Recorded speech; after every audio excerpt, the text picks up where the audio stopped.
Hello বন্ধুরা, তো চলে এসেছি আবার একটি বিশেষ গুরুত্বপূর্ণ আপডেট নিয়ে।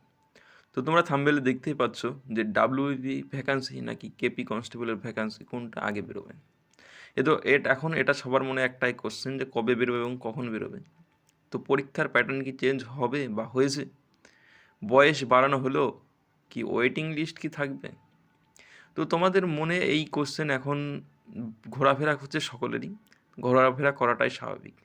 তো আমরা চলো প্রথমে দেখে নিই যে ডাব্লিউবিপি কনস্টেবল 2024 এবং 2024-এর যে কেপি কনস্টেবল ভ্যাকান্সি বের হতে চলেছে, তো সেটা কবে বেরোবে, সাথে সে সমস্ত পরীক্ষাগুলিতে কীরকম ক্রাইটেরিয়া থাকবে, বয়স কত থাকবে, তো সমস্ত তথ্য যা তোমাদের মনে এই মুহূর্তে কোশ্চেন উঠে আসছে। তো এই ভিডিও দেখার পরে আশা করি আর কোনো প্রশ্ন থাকবে না। তো তোমাদের এই ভিডিওতে প্রথমত যে সমস্ত কোশ্চেনগুলো আছে মনের মধ্যে এখন, যে আমরা যে আর কি শান্তিপূর্ণ মহামিছিল করলাম তার কি কোনো রেজাল্ট আসলো বা আসবে ভবিষ্যতে, তো সমস্ত কিছু জানতে পারবে। তো তার জন্য অবশ্যই সবাই ভিডিওটা একটু দেখো মন দিয়ে। আর না দেখলে কিন্তু বুঝতে পারবে না। তো নিজের দায়িত্ব নিয়ে নিজের যত্ন সহকারে অবশ্যই সবাই দেখে নিও। তো আমরা প্রথমত এর আগে ভিডিও বানিয়েছি, তো সেখানে দেখিয়েছি বা তোমরা সকলেই জেনে গেছো যে ডাব্লিউবি কনস্টেবলে প্রায় 12,000 ভ্যাকান্সি আসবে এবং কেপি কনস্টেবলে 3,500 ভ্যাকান্সি আসবে। তো এটা নতুন আর কিছু নেই। তো এই ভ্যাকান্সি আসবে 2024-এই। তো সেখানে তোমাদের মনের যে কোশ্চেন, তাহলে এই ভ্যাকান্সির যখন বেরোবে, তো ভ্যাকান্সি বেরোনোর সাথে সাথে কি কোনো পরিবর্তন করা হবে পরীক্ষার? এর মধ্যে কোনটা আগে আসবে? তো প্রথমত বলি যে তোমাদের যে ডাব্লিউপি কনস্টেবল সেটা প্রথমত বেরোবে এবং সাথে কেপি কনস্টেবল যেটা সেটা তারপরে বেরোবে। তো এবারে কোশ্চেন হচ্ছে ডাব্লিউবিপি কনস্টেবলের তাহলে কি ভোটের আগে বেরোবে? এটা তোমাদেরকে আমি যেটা বলছি দেখো বেরিয়ে যাবে। তো ভোটের আগে যদি ডাব্লিউবি কনস্টেবল বেরোয় তাহলে কেপি কনস্টেবল কবে বেরোবে? ভোটের আগেও বেরোতে পারে, ভোটের পরে বেরোতে পারে, এটার কোনো নিশ্চয়তা নেই। তো তবে 2024 সালে এটা পাবলিশড হবে, এটুকু গ্যারান্টি। তো তার পরবর্তীতে কী আছে, তাহলে পরীক্ষার প্যাটার্ন কী হবে দাদা?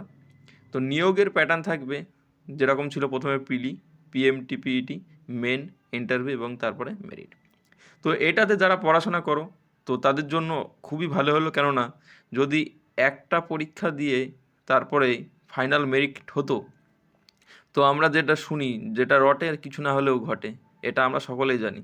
তো সেখানে যদি কোনো কারণে কোশ্চেন লিক হয় একটা পরীক্ষায়, তাহলে যারা পড়াশোনা করে যাবে তাদের কেরিয়ার শেষ হয়ে যাবে, কেননা তাদের কাছে কোনো কিছু থাকবে না। কিন্তু যারা এই টুকলি করার চিন্তায় থাকবে তাদের কিছু না করেও তারা ভালো ফল পেয়ে যাবে। তো যেটা হচ্ছে ভালোই হচ্ছে, কেননা প্রিলি, মেন, পিইটি, পিএমটি হওয়া, এটা এই 4টি ধাপ বিশাল বড় একটা সাকসেসের সিঁড়ি।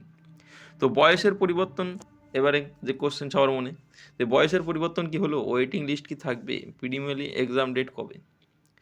তো কনস্টেবলের যে ভ্যাকান্সি বেরোবে সেখানে তোমাদের বয়সের পরিবর্তন কি হয়েছে বা তোমাদের যে এক্সাম ডেট, তো সেটা ভোটের আগে হবে কি পরে হবে, তো সেটাই এখন মূল বিষয় তোমাদের মনে। পরবর্তী যে কোশ্চেন সেটা জেনে নাও। তো বয়সের পরিবর্তন কিন্তু করা হয়নি, অর্থাৎ তোমরা যেরকম আর কি পরীক্ষা আগে দিতে সেরকমই পরীক্ষা হবে, অর্থাৎ 27 বছর 18 থেকে, এবং ওয়েটিং লিস্ট থাকবে না, প্রিলিমিনারি এক্সাম ভোটের আগেই হবে। অর্থাৎ তোমাদের যে এসসি এসটি ওবিসিরা যেরকম কাস্টে ছাড় পেতে সেরকম ছাড় পাবে, কিন্তু জেনারেলদের বয়স বাড়ানো হয়নি। ওয়েটিং লিস্ট থাকছে না, কেননা এই সমস্ত যে আর কি অ্যামেন্ডমেন্ট ছাড়া এই সমস্ত পরিবর্তন কিন্তু করা সম্ভব নয়। যেমন বয়সের পরিবর্তন, এগুলি একটা অ্যামেন্ডমেন্ট প্রয়োজন হয়, কেননা রিক্রুটমেন্ট সবসময় একটা লয়ের ওপর ডিপেন্ড করে হয়। সমস্ত ডিপার্টমেন্টের রিক্রুটমেন্টের একটি আইন আছে, তো সেই আইনে পরিবর্তন না আনলে কখনোই হয় না, আর সেটা অল্প সময়ে সম্ভব নয়। আর ওয়েটিং লিস্ট থাকবে কি না সেটাও সেই একই অ্যামেন্ডমেন্ট চেঞ্জ না করলে কখনোই যারা পারবে না গায়ের জোরে করতে। তো সেটা আমি বুঝি, আমরা সকলেই বুঝি, কেননা আমরা ভারতবাসী, আমরা দেশ আইনের পথে চলে। তো সেই জন্য আর তোমরা আইনের লোক হবে, উল্টোপাল্টা করার কিছু নেই। তো আইনে পরিবর্তন করে আর কি সরকার কাজ চালিয়ে যাচ্ছে, বোর্ড কাজ চালিয়ে যাচ্ছে, সময়ের সাথে সাথে সব কিছুর পরিবর্তন হবে। তো এই রিক্রুটমেন্টে হলো না মানে পরবর্তীতে হবে না কিন্তু নয়, পরবর্তী রিক্রুটমেন্ট যখন হবে তখন এই পরিবর্তনগুলি থাকবে, বয়সেরও পরিবর্তন করা হবে, সাথে সাথে ওয়েটিং লিস্টও বের করার চিন্তাভাবনা করছে বোর্ড, যাতে যে সমস্ত ছেলে মেয়েরা জয়েন করছে না তাদের জায়গায় অন্য কোনো একটা ছেলে জয়েন করে তার নিজের কেরিয়ার করতে পারে, এবং একটা রিক্রুটমেন্টের পিছনে রাজ্য সরকার এবং সরকারের যে খরচ থাকে সেটা বেঁচে যায়।